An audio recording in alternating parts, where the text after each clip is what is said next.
ഈ വലിയ മുളക് വെച്ച് ഒരു സൂപ്പർ ടേസ്റ്റി കിച്ചടി ഉണ്ടാക്കുന്ന റെസിപ്പിയാണ് ഇന്നത്തെ വീഡിയോയിൽ. ആദ്യം നമ്മളിതിനെ ചെറുതായിട്ട് ഈ ഒരു ഷേപ്പിൽ അരിഞ്ഞെടുക്കുക.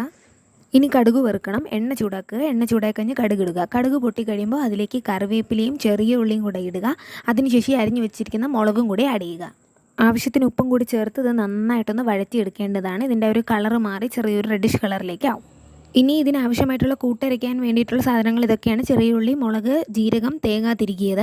ഇതെല്ലാം കൂടി മിക്സിയിലിട്ട് അരച്ചെടുക്കുക. എന്നിട്ട് അതിനുശേഷം ഈ മുളക് ഇങ്ങനെ റെഡിഷ് കളറിലാകുമ്പോഴത്തേക്കും ആ കൂട്ട് ഇതിലേക്ക് ആഡ് ചെയ്ത് കൊടുക്കുക. ഇനി ഈ കൂട്ട് വറ്റാനായിട്ട് മൂടി വയ്ക്കുക. 5 മിനിറ്റ് കഴിഞ്ഞ് തുറന്ന് നോക്കുക. ഇതുപോലെ ഇങ്ങനെ വറ്റിയിട്ടുണ്ടാവും. ഇനി ഇതൊരു പാത്രത്തിലേക്ക് മാറ്റി നമുക്ക് തണുക്കാനായിട്ട് വെക്കാം. ഇത് നന്നായി തണുത്തതിന് ശേഷം മാത്രം ഇതിലേക്ക് തൈര് ചേർക്കുക. മുളക് കിച്ചടി ട്രൈ ചെയ്ത് നോക്കിയിട്ട് എല്ലാവരും കമൻസിലൂടെ ഞങ്ങളെ അറിയിക്കുക. ഈ ചാനൽ സബ്സ്ക്രൈബും ചെയ്യാൻ മറക്കരുത്. കൂടെയുള്ള ബെല്ലൈക്കൺ കൂടി പ്രസ് ചെയ്താൽ ഞങ്ങൾ ഇനി അപ്ലോഡ് ചെയ്യുന്ന വീഡിയോസ് നിങ്ങൾക്ക് നോട്ടിഫിക്കേഷനായിട്ട് ലഭിക്കുന്നതാണ്. ഇനി അടുത്ത വീഡിയോയിൽ കാണും വരെ ബൈ.